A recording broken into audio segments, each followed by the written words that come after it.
થયેલી ક્રિયા હજીએ ચાલુ હોય તો તે વધુ દર્શાવવા પૂર્ણ વર્તમાનકાળ વપરાય છે.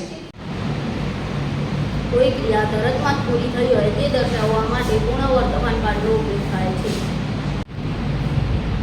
પૂર્ણ વર્તમાનકાળની વાક્ય રચના કર્તા plus have as plus verb 3 plus કર્મ પ્લસ અન્ય શબ્દ. કરતા હી શી ઇટ સાથે હેઝ વપરાય છે અને કરતા આઈ વી યુ દે સાથે હેવ વપરાય છે. Madni has cut the hair. મદનીએ વાળ કાપી લીધા છે. They have played cricket. તેઓએ ક્રિકેટ રમી લીધું છે. Meena has asked the question. મીનાએ પ્રશ્ન પૂછ્યો છે. Madni has burst a glass. મદનીએ કાચ ફોડ્યો છે. Tina has cut the vegetable. ટીનાએ શાકભાજી કાપી લીધી છે. આઈ હેવ સંગ અ સોંગ. હું ગીત ગાઈ લીધું છે. We have open the door. અમે દરવાજો ખોલી લીધો છે. Sonali has read a book. સોનાલીએ પુસ્તક વાંચ્યું છે.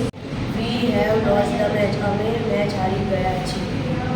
Arhaan has clean the classroom. અરહાને વર્ગખંડ સાફ કરી લીધો છે.